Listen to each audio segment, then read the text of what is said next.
E Deus disse, que haja luzes no firmamento dos céus para separar o dia da noite, e que sirvam de sinais, de estações, de dias e de anos. E que sejam luzes no firmamento dos céus para iluminar a terra. E assim foi. Deus fez duas grandes luzes, a luz maior para governar o dia e a luz menor para governar a noite. Ele também fez as estrelas.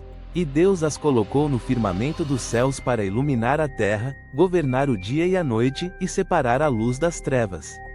E Deus viu que isso era bom. E houve tarde e manhã, o quarto dia. Gênesis 1:14 da manhã menos 19. Se contarmos a história de forma cronológica até este ponto, tanto a Escritura quanto a ciência descrevem um mundo se formando em etapas sucessivas. No início, a Terra era uma esfera quente e caótica, envolta em gases densos e nuvens. A ciência explica que esse jovem planeta se formou a partir de poeira e rochas girando em torno do Sol recém-nascido. Gênesis descreve a luz e a escuridão surgindo de um estado sem forma. Ambas as imagens mostram um movimento do caos para a ordem visível. Em seguida, Gênesis separa as águas de cima e as de baixo, criando um céu distinto dos mares, o que coincide com o que a ciência descreve: a terra esfriando, a água condensando e os oceanos se formando. O planeta passa de um estado derretido e cheio de vapor para um lugar com atmosfera estável, mares definidos e um céu capaz de sustentar o clima e a luz. No terceiro dia, surge a terra firme e as plantas começam a crescer. A ciência concorda novamente: os continentes se elevam por processos geológicos, os solos se formam e a vida vegetal começa a colonizar a terra seca. Ao longo de longos períodos de tempo, a Terra construiu os ecossistemas que hoje chamamos de lar, florestas, costas e a grande variedade de vida que depende de terra e água estáveis. No quarto dia, o foco se volta para os céus. O Sol, a Lua e as estrelas assumem papéis como marcadores do tempo e das estações.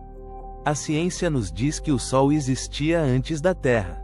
A Lua provavelmente se formou pouco depois, quando um grande impacto lançou material em órbita que mais tarde se uniu para formar nosso satélite. Ao longo de milhões a centenas de milhões de anos, a influência gravitacional da Lua ajudou a estabilizar a inclinação e a rotação da Terra.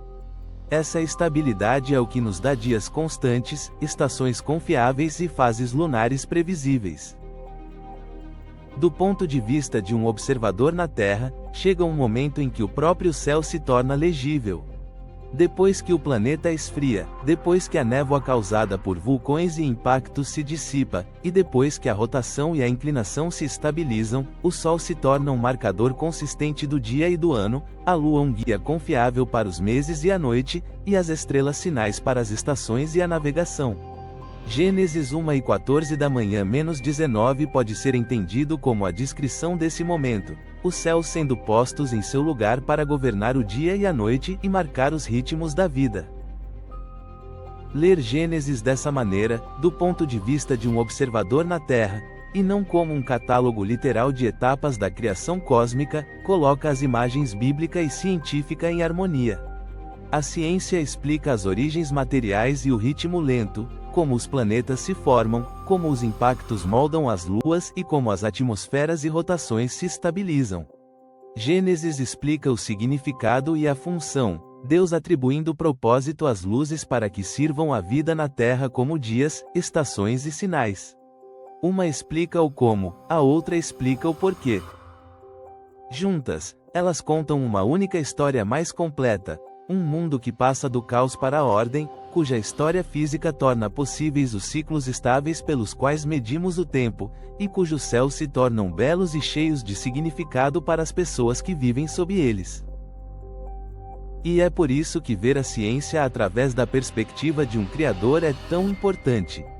Quando estudamos os céus, não estamos apenas catalogando objetos distantes ou registrando fatos impessoais, estamos testemunhando uma história que tem significado para a vida humana.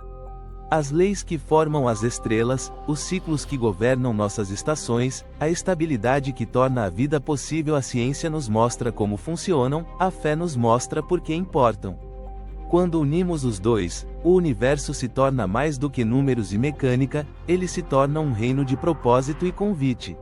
Somos lembrados de que fazemos parte de uma criação ordenada que nos chama a pensar, buscar, cuidar e ser responsáveis. Entender a ciência pelos olhos de um Criador ajuda a humanidade a lembrar seu lugar, não como errantes acidentais em um vazio sem sentido, mas como participantes de uma história vasta, bela e cheia de propósito.